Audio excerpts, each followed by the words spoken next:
Après avoir parlé dans les versets précédents de l'invasion assyrienne, regardez encore le chapitre 10, versets 24 et 25, et verset 28, il marche sur Ajat, traverse Migron, de ses bagages à Micmash, passe le défilé et couche à Geba, le champ de petite ville de Benjamin jusqu'au nord de Jérusalem. Rama tremble, Gibea de Saul prit la fuite, etc. Après avoir décrit cette invasion où les Assyriens sont venus pour assiéger Jérusalem, il dit, chapitre 11, verset 1, puis un rameau sortira du tronc d'Isaïe. Isaïe, c'était le père de David, le petit-fils de Ruth et de Boaz. Et un rejeton naîtra de ses racines. L'Esprit de l'Éternel reposera sur lui, esprit de sagesse et d'intelligence, esprit de conseil et de force, esprit de connaissance et de crainte de l'Éternel.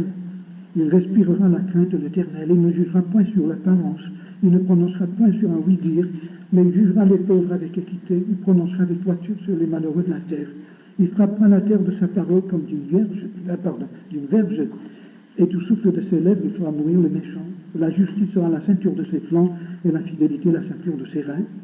Le loup habitera avec l'agneau, la panthère se couchera avec un chevreau, le veau, le lionceau, le bétail qu'on engraisse sont ensemble, et un petit enfant les conduira.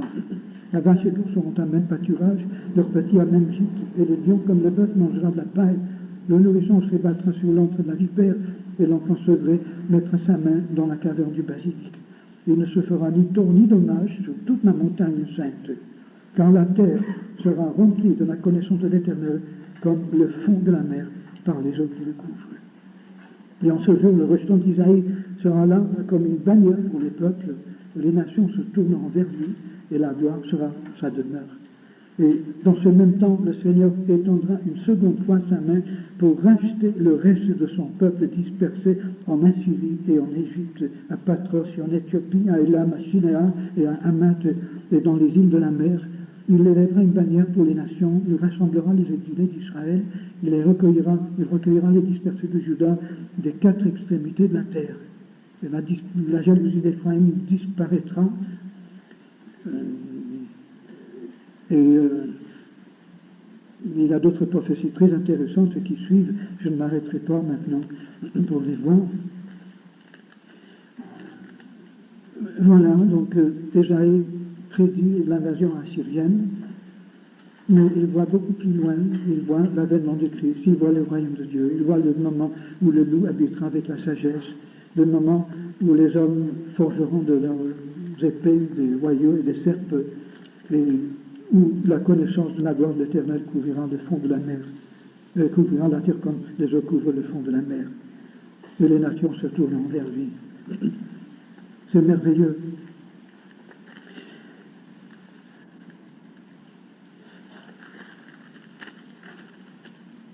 Maintenant, à partir du chapitre 13, commence le livre des oracles, où Ésaïe se prononce sur plusieurs nations, y compris Israël, plusieurs nations du Moyen-Orient. Et cela va jusqu'au chapitre 23. Moi, j'ai trouvé 12 oracles. Je vous les signale, vous pouvez les noter si vous voulez. D'abord, l'oracle sur Babylone, chapitre 13 et 14, jusqu'au verset 23. Ensuite, il y a un message contre l'Assyrie, chapitre 12, verset 24 à 27. Et ensuite, un oracle contre la Philistie, les Philistins, versets 28 à 32. Ensuite, chapitre 15, oracle sur Moab. Ça, c'est assez long. Ça comprend les deux chapitres, 15 et 16. Chapitre 17, oracle sur Dama, la capitale de Syrie.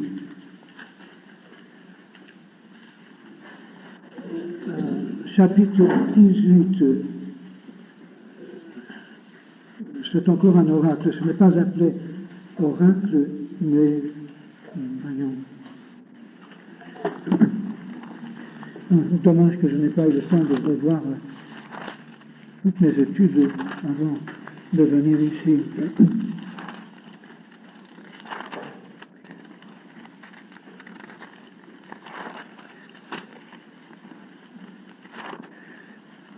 Le chapitre 17, c'est contre Daman.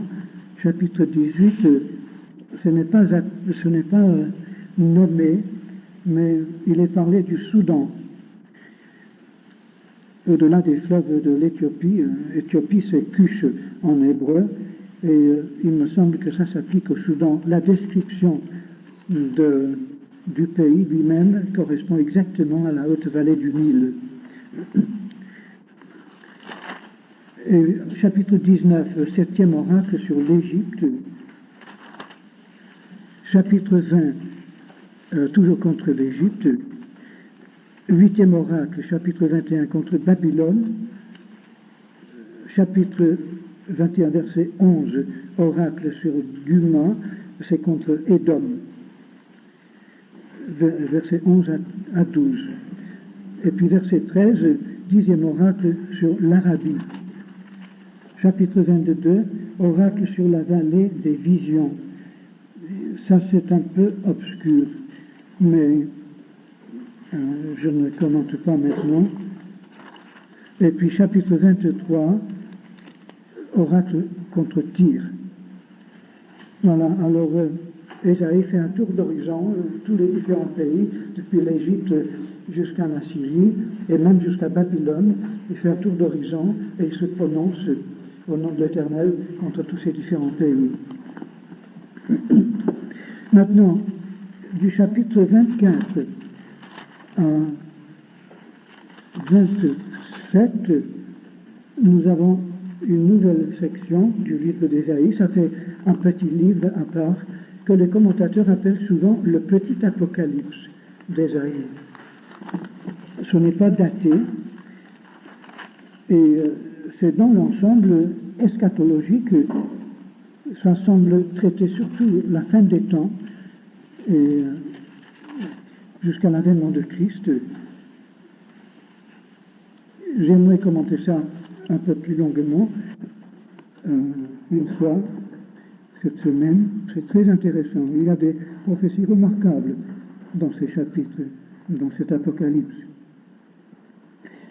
Ensuite, du chapitre 28 jusqu'au chapitre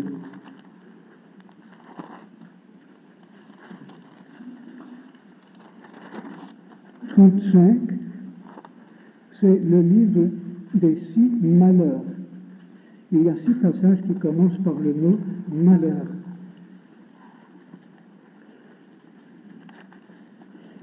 Le chapitre 28 est adressé surtout contre la Samarie et également contre Jérusalem.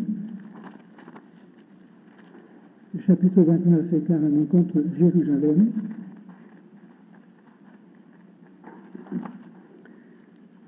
Le chapitre 30 contre Juda surtout. Enfin, c'est contre tout Israël, mais particulièrement contre Juda et Jérusalem. Quand on connaît toute l'histoire, toute la version historique de ces années, il y a beaucoup de choses qui deviennent infiniment plus claires. Par exemple, Akab a cherché à faire une alliance avec l'Égypte pour contrer la puissance de l'Israël. Et Ésaïe dénonce absolument ce démarche.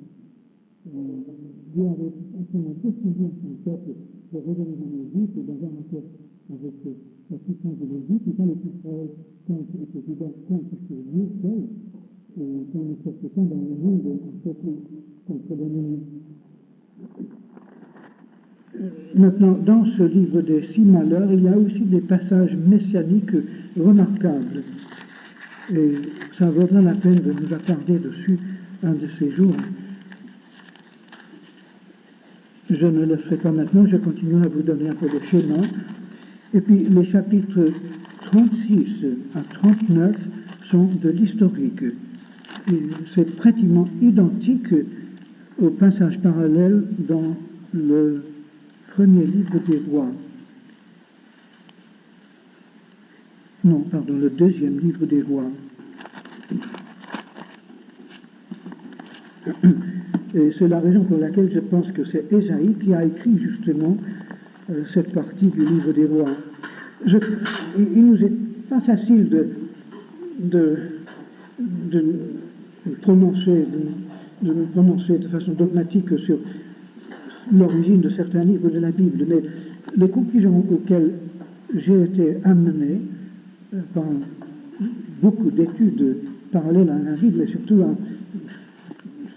après presque 50 ans d'études de la Bible elle-même, c'est que les livres des rois ont été composés par les prophètes et les livres des chroniques ont été composés par les sacrificateurs.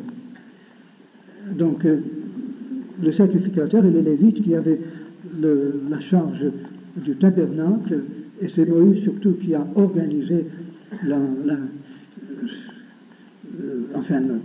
tout le culte du temple, etc. Il a réparti les sacrificateurs en 24 classes selon leur famille. Les sacrificateurs maintenaient certainement un registre des événements. Mais c'est Samuel qui semble avoir fondé les écoles des prophètes.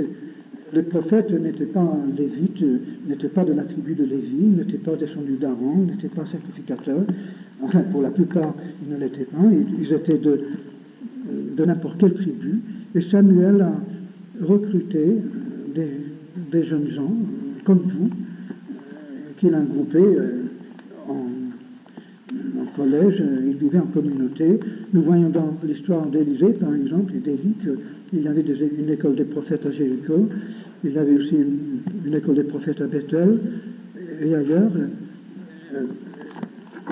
Samuel, pendant sa vie, a fait un circuit entre 4 villes au centre du pays, le lac de Galilée, la mer Monte, Jérusalem. Samuel était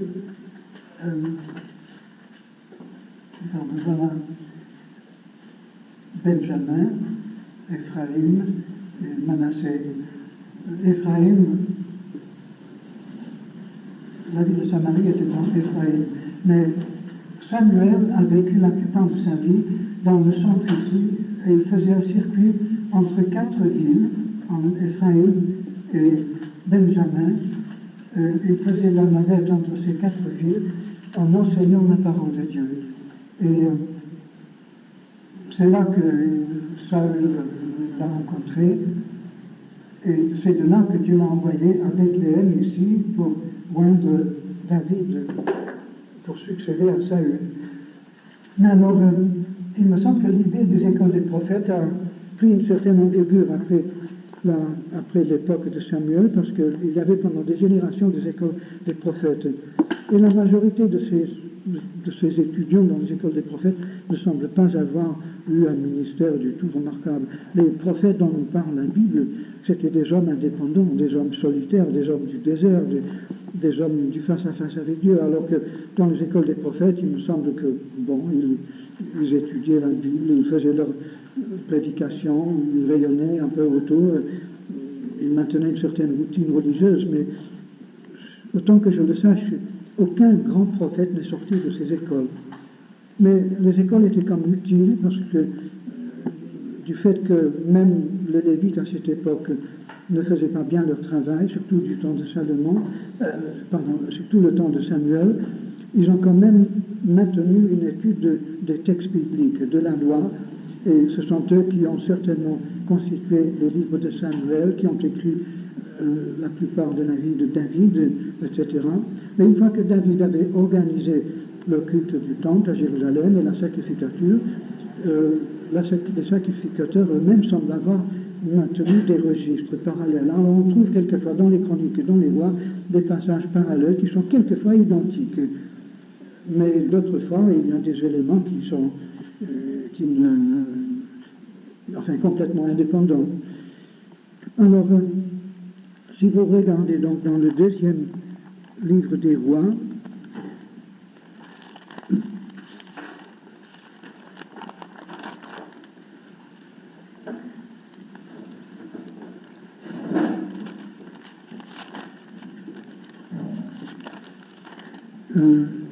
chapitre 18, je crois.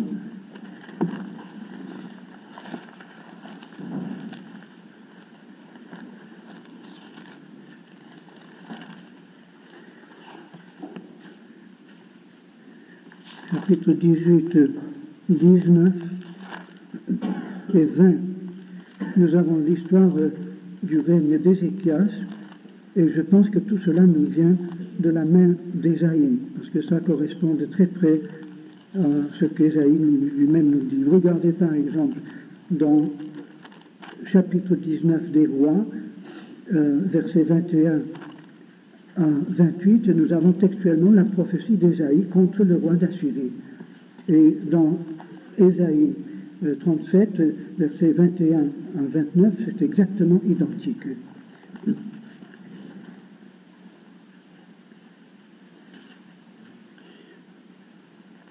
Cela s'est passé le 14e année du roi Ézéchias, c'est-à-dire en l'année 701. Vous pouvez mettre la date si vous voulez.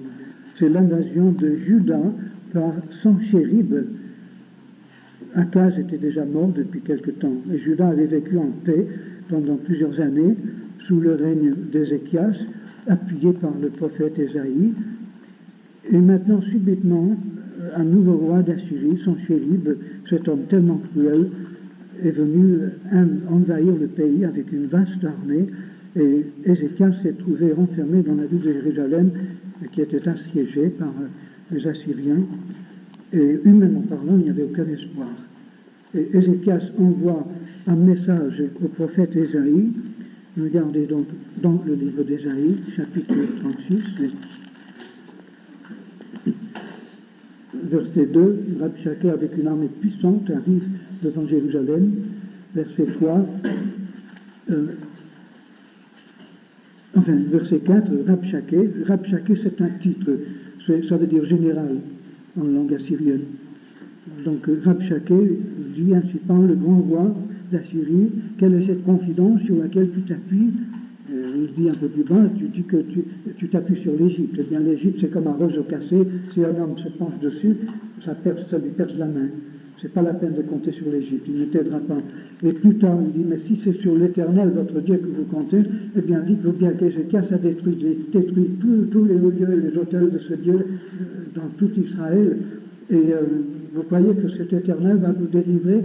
Évidemment, Rabshakeh, son chéri, ne faisait pas la distinction entre l'Éternel, le Dieu invisible qu'on n'adore pas avec des statues, et toutes les statues qu'Ézéchias avait abattues quand il a réformé la religion juive. Donc c'est un faux argument. Verset 15, par exemple, du chapitre 37, qu'Ézéchias ne vous amène point à vous confier en l'Éternel. Enfin, c'était des arguments assez frappant. Alors, verset 37, chapitre 37, lorsqu'Ézéchias a entendu cela, il a déchiré ses vêtements, il s'est couvert d'un sac et alla dans la maison de l'Éternel. Et il envoya Eliakim, chef de la famille du roi, et Shebna, le secrétaire, et les plus anciens des sacrificateurs couverts de sacs vers Ésaïe, le prophète. Et il dit ainsi par Ézéchias, verset 3, ce jour est un jour d'angoisse, de châtiment et d'opprobre. Les enfants sont prêts de sortir du sein maternel, il n'y a point de force pour l'enfantement. C'est-à-dire Ézéchias avait réformé le pays, il avait abattu les statues, les idoles, il avait ordonné à Israël, plutôt à Juda, de rechercher la loi de l'Éternel. Et pour Ézéchias, c'était le commencement de toute une nouvelle période de bénédiction. C'était un peu comme s'il y avait un enfant qui allait naître et finalement la femme n'avait pas la force de mettre l'enfant au monde. Donc tout aboutissait à un avortement.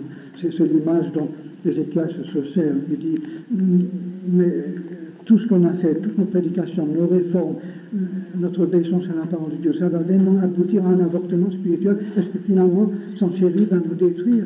Alors, il dit au verset 4, à la fin du verset 4, fais donc monter une prière pour le reste qui subsiste encore. Et ensuite, au verset 5, 6, Ésaïe répond. Il dit, ainsi parle l'Éternel. Ne t'effraie point des paroles que tu as entendues, par lesquelles ils ont outragé le serviteur du roi d'Assyrie. Je vais mettre en lui un tel esprit que, sur une nouvelle qu'il recevra, il retournera dans ce pays. Je le ferai tomber par l'épée dans son pays. Donc Ésaïe dit, t'en fais pas, ça n'arrivera pas. Mais en attendant, Rabshakeh retourne à Libna, il trouve que Libna a été détruite, et il va jusqu'à Lachis, qui est assiégé par le roi. Et le roi d'Assyrie entend une nouvelle, verset 9, que Tirhaka, roi d'Éthiopie, donc du Soudan, qui était devenu pharaon d'Égypte en même temps, il avait conquis l'Égypte, il s'était mis en guerre. Alors là, le roi d'Assyrie commence à activer, il veut faire céder Jérusalem avant que Tirhaka ne vienne l'attaquer par derrière, et il envoie de nouveau un message à Ézéchias, verset 10, que ton Dieu auquel tu te confies ne t'abuse pas en disant Jérusalem ne sera point livré entre les mains de la Syrie. Voici, tu as appris ce qu'ont fait les rois d'Assyrie à tous les pays, et comment ils les ont détruits. Et toi, tu serais délivré. Les dieux des nations que mes pères ont détruites, les ont-ils délivrés? Gozan, Caran, Retsef, Éden, Talassar, Hamath, Arpad, Sepharvaï, Ména, Irva. C'était tout un tas de pays que les Assyriens avaient conquis. Alors Ézéchias prit la lettre de la main du messager et l'a vue. Maintenant, il n'envoie pas de message directement à Ésaïe, mais il monte à la maison de l'Éternel et déploie la lettre devant l'Éternel. Et il fait cette merveilleuse prière, versets 15 à 20. Il dit que tous les royaumes de la terre sachent que toi seul tu es l'Éternel. Et ensuite, la parole de Dieu vient à Ésaïe. Et il envoie dire à Ézéchias, ainsi parle l'Éternel. J'ai entendu la prière que tu m'as adressée. Et voici, verset 22, la parole que l'Éternel a prononcée contre lui. Et regardez cette prophétie. Vous savez, ils avaient toutes les armées autour de Jérusalem. La ville était assiégée, les gens étaient affamés. Humainement, il n'y avait aucun espoir de s'en sortir. Un de ces jours, les murailles seraient abattues, les portes seraient enfoncées, ou la ville serait brûlée, et tout le monde serait obligé de se rendre. Et parmi les gens que le roi d'Assyrie chercherait le premier, après Ézéchias le roi, ce serait le prophète Ésaïe. Ésaïe savait que non seulement la mort l'attendait, mais peut-être la torture la plus cruelle s'il tombait entre les mains des Assyriens. Et pourtant, voilà son message. Verset 22. Elle te méprise, elle se moque de toi, la Vierge fille de Sion. Elle hoche la tête après toi, la fille de Jérusalem. Qui as-tu insulté, outragé? Contre qui as-tu élevé la voix? Et tu as porté les yeux en haut sur le Saint d'Israël. Par tes serviteurs, tu as insulté le Seigneur. Et tu as dit avec la multitude de mes chars, j'ai gravé le sommet des montagnes, etc. Verset 25, j'ai ouvert des sources, j'en ai bu les eaux, je t'ai arrivé avec la plante de mes pieds, je t'ai arrivé avec la plante de mes pieds, tous les fleuves de l'Égypte. N'as-tu pas appris que j'ai préparé toutes ces choses de loin et que je les ai résolues dès les temps anciens? Maintenant, j'ai permis qu'elles s'accomplissent et que tu réduises des villes fortes en morceaux de ruines. Leurs habitants sont impuissants, épouvantés et confus, comme l'herbe des champs et la tendre verdure, etc. Verset 28. Mais je sais quand tu t'assieds, quand tu sors et quand tu entres. Je sais quand tu es furieux contre moi.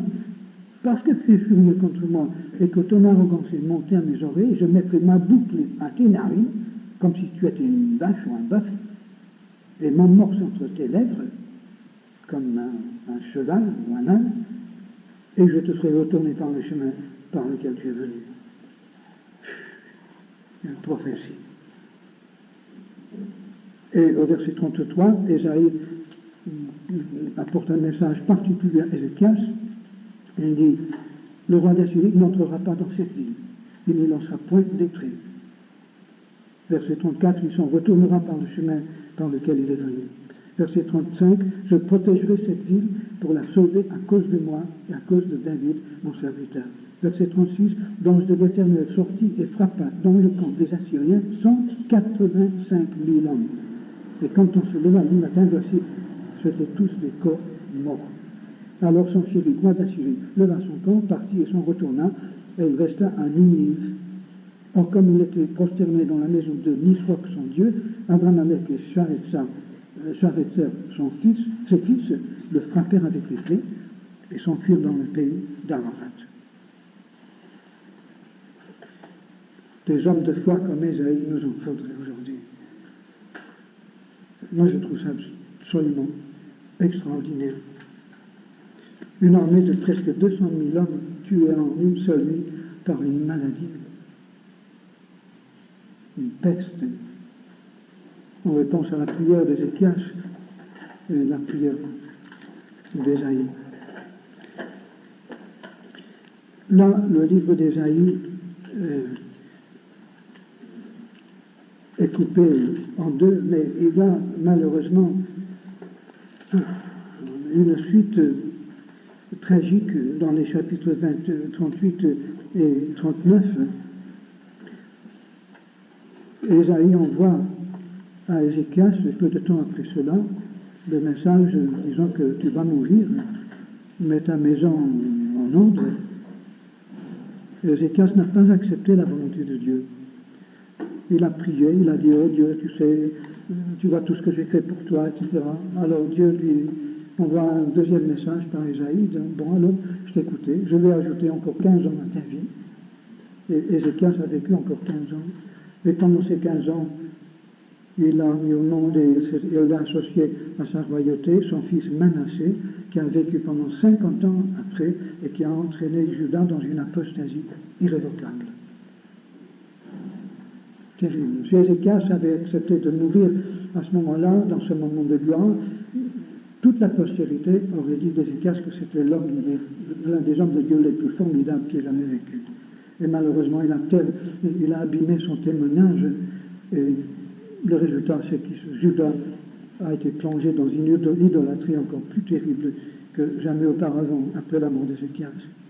Et on ne parle plus d'Ésaïe dans les livres des rois et des chroniques après ce moment-là. Humainement parlant, on ne sait pas ce qu'il est devenu.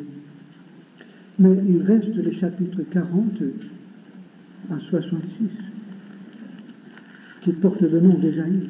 Vous savez que les théologiens libéraux disent que ce n'est pas Ésaïe qui a écrit le reste de ce livre, mais Jésus cite les deux parties d'Ésaïe. Il cite Ésaïe dans la première partie et dans la deuxième, et chaque fois, il attribue les paroles à Ésaïe, au même homme. Moi, je suis absolument sûr que, autant qu'on peut l'être, que cette deuxième partie d'Ésaïe vient d'Ésaïe lui-même. Je crois que Ézéchias, d'ailleurs la Bible nous dit dans les chroniques et dans les rois, elle dit que Ézéchias, après sa merveilleuse délivrance et après sa guérison, il s'est détourné de Dieu. Pendant sa vieillesse, il s'est laissé aller moralement, spirituellement, dans une décadence. Mais j'ai l'impression qu'à partir de ce moment-là, il n'avait plus besoin d'Ésaïe. Ésaïe s'est retiré. Nous ne savons pas ce qu'il est devenu. Peut-être qu'il s'est retiré dans le désert, comme en fait tant d'hommes de Dieu dans la Bible. Et c'est là, je crois, qu'il a écrit les chapitres 40 à 66. Je crois que là, nous avons les réflexions d'un homme mûr, un homme qui avait été au centre du tourbillon de l'histoire de son époque, un homme qui avait prédit les invasions et les déportations des 10 tribus du Nord. Il avait vu cette catastrophe, il avait averti le royaume de Juda, il avait pu sauver de justesse Jérusalem d'un anéantissement à cette époque-là. Il avait témoigné et assisté à une véritable révolution spirituelle pendant le règne d'Ézéchias, qui n'a pas duré longtemps, malheureusement. Et maintenant, il est rejeté, il est mis à l'écart. Et pour lui, maintenant, à partir de cette époque, il n'y a vraiment plus à espérer dans ce monde et dans le royaume d'Israël, le royaume de Juda, tel qu'il était. Il n'avait vraiment qu'un seul espoir, c'était le Messie. Et là, pendant ces années de vieillesse, peut-être entre l'âge de 50 et 70 ans, 75 ans, dans ses méditations, Dieu a concrétisé tous ces chapitres extraordinaires qui sont l'une des littératures les plus riches, les plus profondes, les plus fécondes de toute l'histoire de l'humanité. Et j'espère qu'on aura le temps, soit demain ou après-demain, de regarder cette partie de la prophétie d'Ésaïe avec un certain détail. Il me semble qu'il y a c'est divisé en 3 parties, et il y a tout un dialogue, comme j'ai dit tout à l'heure, surtout dans la dernière partie, un dialogue entre Dieu et son peuple, avec le point culminant de l'avènement du Christ et la délivrance d'Israël, et l'accomplissement de toutes les prophéties que Dieu avait données à Abraham. C'est extraordinaire, c'est merveilleux. Enfin, là, il faut malheureusement arrêter, parce que j'avais encore quelques petites choses à dire, mais c'est l'heure. Hier, j'étais passé l'heure, donc il ne faudrait pas que je fasse aujourd'hui. Nous pouvons regarder d'un petit peu plus près des livres d'Ésaïe. Moi, je considère donc qu'il y a plusieurs livres d'Ésaïe en quelque sorte, tous faits par la même main. Et j'aimerais regarder avec vous un peu le livre des... enfin, d'abord regarder dans le livre des oracles, dans les chapitres 13 et 14, où nous avons la prophétie contre Babylone. Maintenant, ça c'est remarquable, parce que jusqu'à maintenant, les prophètes d'Israël ne parlaient pas de Babylone. C'est vrai, ils connaissaient l'histoire de Babel, ils connaissaient l'histoire de Nimrod, mais Babylone n'était pas un problème pour Israël jusqu'à maintenant. Et c'est Isaïe qui en parle le premier. Et pourtant, Babylone n'était pas une puissance remarquable à l'époque. Il y avait eu des empires à Babylone avant, mais c'était surtout l'Assyrie qui avait pris l'ascendance. Et pourtant, Ésaïe voit plus loin que l'Assyrie, il voit Babylone. Et avant de voir dans ces deux chapitres, regardez le passage historique que nous regardions hier soir, les deux chapitres que nous n'avons pas regardés, chapitres 38 et 39.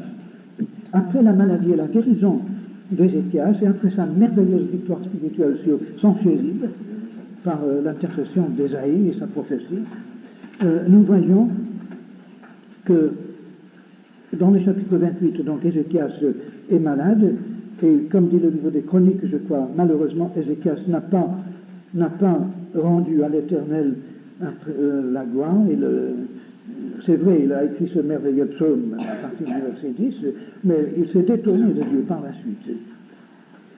Regardez au verset 15. Il m'a répondu, il m'a exaucé, je marcherai humblement jusqu'au terme de mes années. Mais il ne l'a pas fait, malheureusement. Et au chapitre 39, en ce même temps, Mérodach Baladan, fils de Baladan, roi de Babylone, envoya une lettre et un présent à Ézéchias parce qu'il avait appris sa maladie et son rétablissement.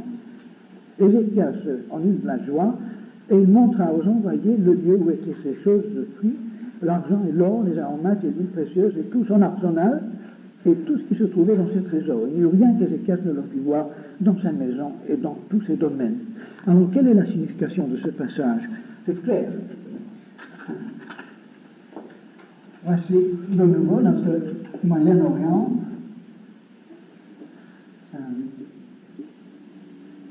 Jérusalem. Ici, l'Égypte, Sinaï. C'est ça.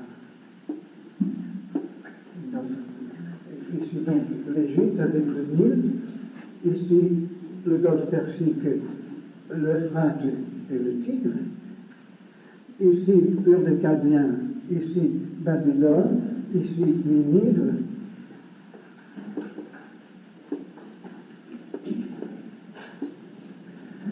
Alors, Israël, comme je l'ai déjà fait comprendre, je crois, était comme une sorte de tampon entre les grandes puissances africaines et asiatiques. Israël était un champ de bataille, surtout entre l'Égypte et les empires de la Mésopotamie. Mésopotamie, ça vient du grec qui signifie au milieu des fleuves. Mésos, c'est le milieu, Potamos, c'est un fleuve. Les deux grands fleuves, l'Euphrate et le Tigre, renferment une plaine fertile. Dès que c'est arrosé, c'est très fertile. Et il y a toujours eu, depuis l'origine de l'homme sur la Terre, des civilisations ici. On pense que c'est même antérieur aux civilisations de l'Égypte. Mais ce sont les deux civilisations les plus anciennes. Et Israël était constamment un champ de bataille entre l'Égypte, qui voulait contrôler Canaan, et la Syrie et la Babylonie, qui attaquent les barbares. Israël a toujours été, enfin Canaan et Israël ont toujours été coincés entre ces deux puissances. Mais alors, depuis longtemps, on ne parlait pas de Babylone, parce que jusqu'à Ninive n'avait plus l'ascendance. Mais bien que ce soit Ninive maintenant, à l'époque d'Ésaïe, qui soit la grande puissance et qui menaçait même l'Égypte, et qui a fini par engloutir presque tout le Moyen-Orient, Ésaïe voit plus loin, il voit déjà Babylone. Il reconnaît que pour Jérusalem, l'ennemi, c'est Babylone, la capitale satanique d'où sont sortis Ninive et toutes les autres idolâtries du monde, et une Babylone qui est finalement contrôlée par les Chaldéens, qui viennent d'Ur, des Chaldées, d'où est sorti Abraham pour échapper à cette idolâtrie. Donc Ésaïe voyait que la capitale satanique, finalement, risquait de prendre et de détruire la capitale de Dieu. Alors, pourquoi est-ce que Mérodach Baladan, roi de Babylone, a-t-il envoyé des messagers et des cadeaux à Ézéchias? Eh bien, c'est très simplement parce que Babylone essayait de se libérer de l'emprise assyrienne et cherchait des alliés. Et comme la Syrie et le reste du Moyen-Orient, plus la Samarie était maintenant complètement sous l'égide du roi d'Assyrie, Mérodach Baladan, roi de Babylone, il a cherché dans le petit royaume de Juda un allié contre la Syrie. Il a essayé de se servir d'Ézéchias comme moyen d'empêcher l'expansion de l'empire assyrien. Et Ézéchias est tombé dans le panneau, carrément. Il a reçu ses messagers, leur a montré tous ses trésors, même son arsenal et tout. Donc les rois de Babylone, à partir de ce moment-là, connaissaient tout sur Jérusalem et sur Juda, et ils ont vu tous les trésors, ils ont vu le temple, les montagnes d'or et de trésors qui existaient dans cette petite capitale, des trésors qui étaient convoités par tous les rois de l'Orient, des trésors que David et Salomon avaient accumulés, et depuis, Babylone avait les yeux fixés sur Jérusalem. Donc, alors, Ésaïe lui répond, verset 3, il dit, qu'est-ce qu'ils ont fait, ces hommes-là?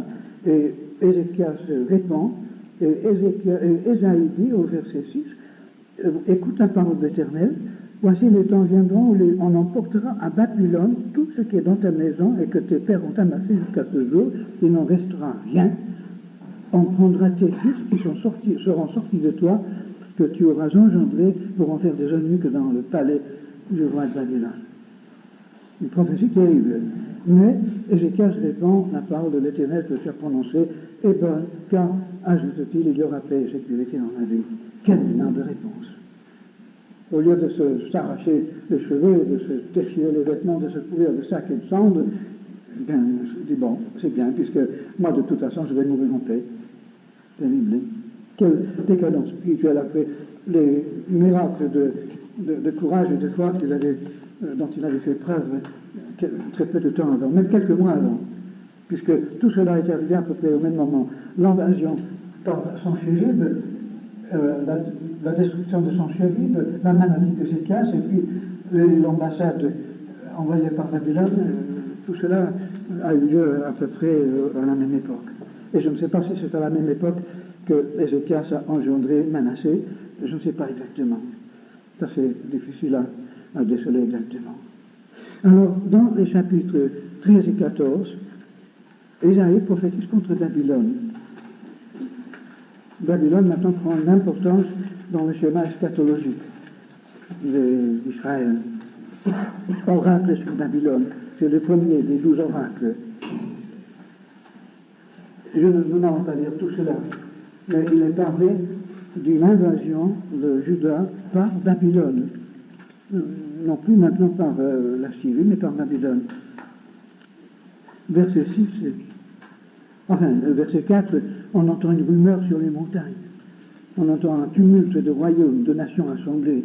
L'Éternel des armées passe en revue l'armée qui va combattre. Ils viennent d'un pays lointain, de l'extrémité des cieux.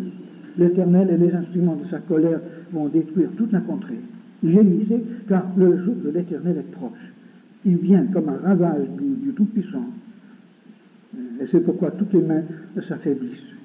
Verset 9, voici le jour de l'Éternel arrive, le jour cruel, jour de colère et d'ardente fureur, qui réduira la terre en solitude, qui en exterminera les pécheurs, quand les étoiles des cieux et leurs astres ne feront plus briller leur lumière, le soleil s'obscurcira dès son lever, et la lune ne fera plus sa clarté, je punirai les mondes pour sa malice et les méchants pour leur iniquité. Je ferai cesser l'orgueil des hautains, j'abattrai l'arrogance des tyrans, je rendrai les hommes plus rares que l'or fin, plus rares que l'or d'Ophir. C'est pourquoi j'ébranlerai les cieux et la terre sera secouée sur sa base par la colère de l'Éternel des armées, au jour de son ardente fureur. Eh bien, Ésaïe voit donc plus loin, au-delà d'horizon, cet orage qui s'approche, mais il voit très très loin. Je crois qu'il voit encore plus loin que la destruction de Jérusalem en 586 avant Jésus-Christ. Il voit jusqu'au temps de la fin, parce qu'il est parlé du soleil, la lune qui s'obscurcissent, etc. Et les cieux et la terre sont ébranlés.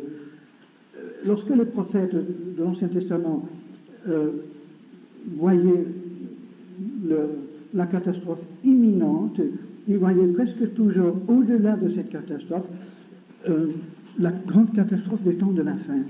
Ces visions des prophètes, les visions de l'immédiat, projetaient le regard vers les temps de la fin. L'invasion, les invasions qui ont dévasté Israël à cette époque-là sont devenues, sous l'optique de Dieu, par la bouche des prophètes, une sorte de prototype de la grande invasion, du grand conflit du temps de la fin qui précéderait l'avènement du Messie et l'établissement du royaume de Dieu.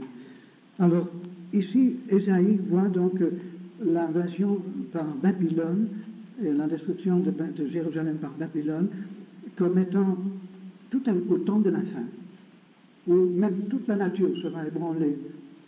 Et plusieurs prophètes par la suite ont parlé de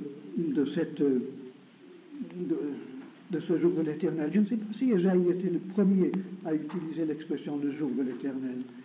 Par la suite, les prophètes l'utilisaient beaucoup. Je crois que c'est, comme je disais hier, que c'est Anne, la mère de Samuel, qui a pour la première fois employé l'expression d'Éternel des armées. Et maintenant, il me semble que c'est Ésaïe qui emploie pour la première fois cette expression, le jour de l'Éternel. Aujourd'hui, c'est le jour de l'homme. Et naturellement, les hommes attendaient l'avènement du Messie, ils attendaient le royaume de Dieu, ils attendaient le moment où le loup mangerait avec l'agneau et où on ne ferait plus la guerre. Et les hommes attendaient en quelque sorte le jour de l'Éternel.